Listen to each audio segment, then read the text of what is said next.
दिखाइए, एक मुख्यमंत्री का साइन किया हुआ इस योजना पर कोई लेटर दिखाइए जो उनने किसी अधिकारी को लिखा हो कि 1,000 रुपए की राशि को इसमें जमा करा दीजिए। एक, मैं कह रहा हूं कर दीजिए, मैं अभी आपको आमंत्रण देता हूं, कर 12 दीजिए। दिसंबर वाला एक नोटिस तो है ना। आप केजरीवाल जी को जाकर कहिए, आपके तो अभी सत्ता के बहुत दूर दूर तक कोई चांस नहीं है, पर फिर भी आपको कभी अवसर आया होगा पहले, तो आपको भी करना चाहिए था। हाजी रंगरेज का भी कोई सत्ता का दूर दूर तक चांस नहीं है, इनको भी करना चाहिए था। ये A B team B team नहीं है, ये सब झूठी टीम है।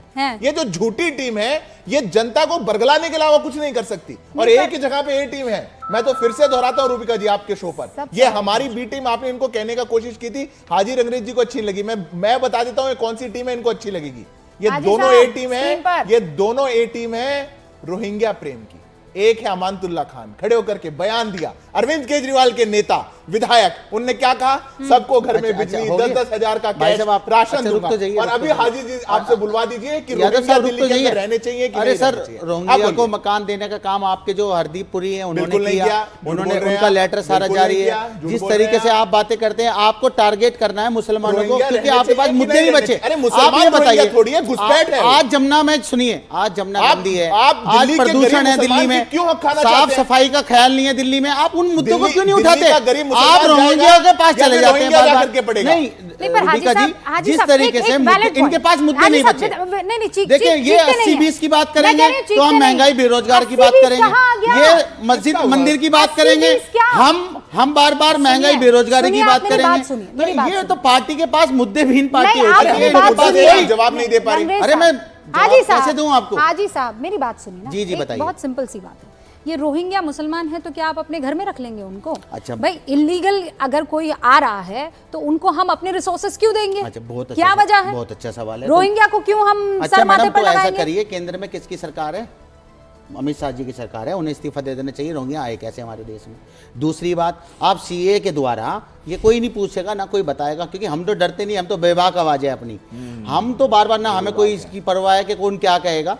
दूसरी बात, जो आप सीए के तहत पाकिस्तान से लाके यहाँ के हिंदुस्तान में लाके उनको नागरिकता देने का काम कर रहे हैं, क्या वो हमारे सोर्सेज पे कब्जा नहीं करेंगे? क्या हमारी जमीनों को कब्जा वो नहीं करेंगे? वो भारी नहीं है, मगर ये खास तौर से उनके लिए उनके लिए आपके लिए हमदर्दी है सरकार का, मगर रोहिंग्या के लिए आपके साथ चुनाव में मुद्दा बनाना है। इससे पहले अच्छा सुन लीजिए, वो बराबर है, बात तो हो जाए। हाजी रंगरेज जी को घुसपैठ नहीं बोल रहा है, वो शरारती लगता है। कमाल है सिद्धार्थ भाई, मैं कमाल नहीं बोल रहा था। आपने बात ऐसी बोली कि आपको बोलनी नैतिकता सीखिए थोड़ी सी। आप प्रवक्ता हैं, आपसे सीखूंगा। अरे सर बिल्कुल, 15 मिनट वाली पार्टी से नैतिकता सीखूंगा। अरे आप, मैं 15 मिनट के लिए चुप हो जाता हूं, आप कुछ करिएगा मत। तो 5-5 मिनट मैं 15 मिनट के लिए चुप हूं, आपके लोग तो रोज खत्म कर देने की बात करते हैं मुसलमानों को। मैं 15 मिनट के लिए चुप की बात करते हैं, आपकी पार्टी के लिए आप ये मत कह दीजिएगा कि 15 मिनट आनी चाहिए आपको, ऐसा मत कर आपको शर्म आनी चाहिए। अरे देश में इतने सारे मुद्दे हैं, आप उन पर बात क्यों नहीं करते? रोहिंग्या पे बात कर रहे हैं, आप प्रदूषण पे घेरिए ना सरकार को। हम बिल्कुल घेरते नहीं, आप पानी पे घेरिए, आपकी ए टीम है क्या? आपका गठबंधन है? शिक्षा पे घेरिए, एक बात बताइए, केजरीवाल का क्या हाल है देश में, दिल्ली में? एक बात जो अरविंद केजरीवाल के खिलाफ बोलियो। अगर मैं खुद गया था एक हॉस्पिटल में एक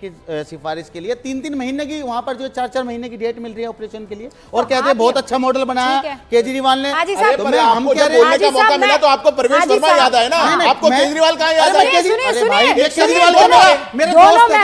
सुन लीजिए, दोनों मेहमान कैसी बातें कर रहे हैं? दोनों मेहमान सुन लीजिए, आप भी तो घेर सकते हैं सरकार को इन बिजली पानी के मुद्दों पर।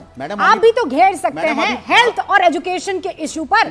आपको शाहरुख पठान जैसा गुंडा क्यों चाहिए एआईएमआईएम के कैंडिडेट के तौर पर? आपको ये जो रोहिंग्या घुसपैठिए आए हैं, इनकी तरफ से गेम क्यों खेलना है?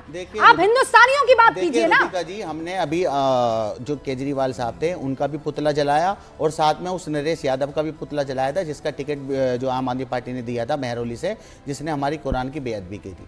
और हम लगातार, आप तक हमारी पहुंच नहीं थी, आज हम आपके साथ बैठे हैं तो इंशाल्लाह हमारी पहुंच जाएगी। आपको हमारी सारी चीजें पता लगती रहेंगी, किस तरीके से हम एक्सपोज करने का काम केजरीवाल का दिल्ली में कर रहे हैं। आज 5:30 बजे भी हमारी प्रेस कॉन्फ्रेंस है, और आज हमारी पूरे दिल्ली में की बात कर रहे सुन हैं। तो लीजिए मैडम, सुन मैं तो आपसे रुबिका जी, ये गलत बात है, आप बीच नहीं गलत बात। सुना, पूरा टाइम दिया, नहीं, दो मेहमान अब मैं तक नहीं 30 बोल सेकंड में पाए अपनी हैं। बात खत्म कर रहा हूँ, फिर आप चलिए रख कीजिए। लीजिए। इतने हम तो कह रहे हैं कैंडिडेट नहीं, आपके जैसे मिनट मिल गए। आज हमारे सारे जहां पे हमारे संगठन के लोग हैं दिल्ली में, आज सब जगह प्रोटेस्ट कर रहे हैं। जो 2100 रुपए की योजना जो चुनाव से तुरंत पहले जो केजरीवाल साहब लेके आए हैं, झूठ और पाखंड वाला, ठीक जो है। महिलाओं को जो लाइन में लगाने का काम कर रहे हैं, और हाँ। उनकी जो मतलब कुल मिलाकर आप भी वही कर रहे हैं जो बीजेपी कर रही है, विरोध कर रहे हैं ना आप 2100 रुपए नहीं, का। हम हर एक उस चीज का गलत ओके। का विरोध करते हैं ठीक है। जो आप कर नहीं सकते। शुभराज सर देखिए, जी, 2 करोड़ साल जी, की रोजगार की बस बात मोदी ठीक जी है। ने करी, सर, हम तो रुकिए उनका ना, भी विरोध करते आपको इतना हैं। हम टाइम तो दे सबका दिया। विरोध करेंगे जो मैंने गलत हाजी करेगा। साहब आपको इतना टाइम दे देना कसम से, इतने तो आपके शुक्रिया कैंडिडेट मैडम, नहीं आपका है, बहुत-बहुत इतना तो वोटिंग परसेंटेज नहीं है आपके लिए, उतना मैंने आपको टाइम नहीं, नहीं ये दिया। गलतफहमी है मैडम शिवराज आपकी। सर जी, नहीं, अब बड़ा गलतफहमी है। सवाल आज बीजेपी की कहाँ से तारीख शुरुआत में हुई थी ये है। जनसंघ से? उनके 2 सांसद थे। मैडम, आप आप हमारी बीजेपी से प्यार है ना, हैसियत को कसम चैलेंज खुदा मत की। करिए मैडम। हाँ, नहीं कर रही नहीं कर रही ना, नहीं मत कर रही, करिएगा हाँ, प्लीज। बस नहीं कर रही। नहीं, अब बस, रहने दीजिए, बाकी अब इत्मीनान धरिए, ठीक है। मैं शिवराज सर इत्मीनान से ही जी, बैठा हूं। महिलाएं सबसे बड़ा नहीं, घमंड फैक्टर मत करिए सिद्धार्थ होंगी, जी। लेकिन अब बड़ा सवाल यह है कि महिलाएं किस तरफ जाती है। अरविंद केजरीवाल कह रहे हैं हम दे रहे हैं ना 2100 रुपए, कांग्रेस कह रही है हम दे रहे हैं 3100 रुपए। अब हम मुझे बीजेपी का इंतजार है, कितना देगी? 5100। रुबिका जी, देखिए, दिल्ली चुनाव के इस बार का जो नैरेटिव है, इससे 2-3 चीजें बहुत क्लियर हैं। पिछले कुछ स्टेट इलेक्शंस ने ये प्रूव कर दिया है कि आप विमेन वोटर्स को अब इग्नोर नहीं कर सकते, और विमेन वोटर्स अब एक निर्णायक भूमिका में हर चुनाव में अपना रोल अदा करेंगी। नंबर 2, ये बहुत अच्छी बात है कि जब जब ऐसी डिबेट्स होती हैं जिसमें कि हम महिलाओं को इतना दे देंगे, हम युवाओं को इतना दे देंगे, तो हम घूम फिर कर पॉलिसी इंप्लीमेंटेशन पे चर्चा कर रहे हैं। मतलब ओवरऑल जो देश का नैरेटिव है, पॉलिटिक्स के दौरान और चुनावी राजनीति के दौरान कुछ भी वादे कर दिए जाने का, उस पे भी जो सवाल उठ रहा है वो भी एक कंस्ट्रक्टिव पॉलिटिक्स का ही नमूना है। लेकिन मैं 2-3 चीजें बोलना चाहती हूँ। नंबर 1, आम आदमी पार्टी ने दिल्ली के लिए आमूलचूल रूप से ऐसा कुछ नहीं किया जिसके लिए अरविंद केजरीवाल की पीठ थपथपाई जाए।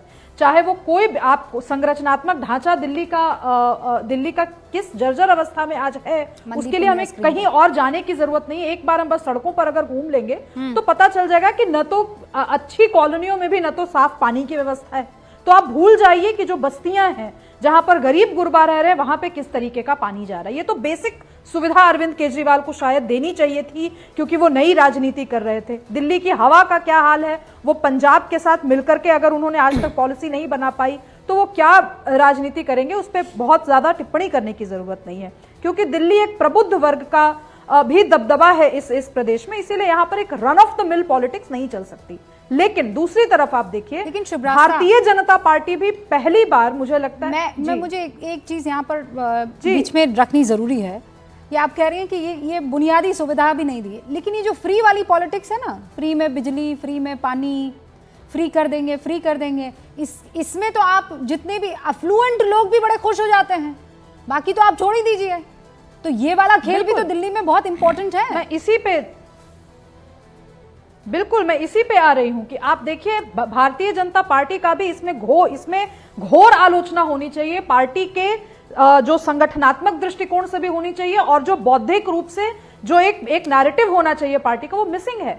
आप देखिए, आपको और मुझे ये बात कहनी पड़ रही है कि फ्री पॉलिटिक्स अपने आप में एक घातक चीज है। ये जो भारतीय जनता पार्टी है तो इसमें बिलीव करती है, इनकी तो विचारधारा का प्रश्न है कि भाई आप किसी को फ्री में कुछ मत दो, आप उनको संबल बनाओ। तो ये अरविंद केजरीवाल की तरफ से एक दाव आता है, और उस दाव पेच में फंस करके अब भाजपा को रिस्पॉन्ड करना पड़ रहा है। दूसरी चीज आप देखिए, ये समस्या आती ही नहीं अगर भारतीय जनता पार्टी का हर कार्यकर्ता अपने अपने गली कूचे के नेता के साथ सड़क पर बैठा होता और डिमांड कर रहा होता अपनी चीजों को लेकर। क्या आपने ये राजनीति देखी? पिछले 10 साल में भाजपा की सरकार दिल्ली में नहीं रही है, अरविंद केजरीवाल की रही है। दिल्ली में आपने देखा कि भाजपा कभी सड़क पर किसी एक विषय को जो हम आरोप विपक्ष पर लगाते हैं, वो दिल्ली भाजपा के साथ। सिद्धार्थ यादव, तीसरी बात मैं कहना चाहती हूं, बस मैं तीसरे पर आती हूँ, एक सेकंड शुभराज सर जी। हाँ, मैं जवाब देता हूँ। बस एक सेकंड। अखिलेश यादव पैसे बांटते हुए पकड़े गए। आप कहाँ हैं प्रभु, कौन सी दुनिया में हैं? 20 मिनट से बात हो रही है, 20 रुक मिनट जाइए, से उस तब पर से यही बात बात हो रही है। वो समाजवादी कैसे पार्टी, बताइए, अरे जब पैसे समाजवादी का पार्टी के ईडी प्रवक्ता ने सीबीआई, कहा। अपनी बात अरे करो, भाई साहब, भाई आप भी यही बात फिर तो बोल रहे हैं। लोकतंत्र खत्म कर दीजिए सर, आप हाँ, संविधान ठीक को है। खत्म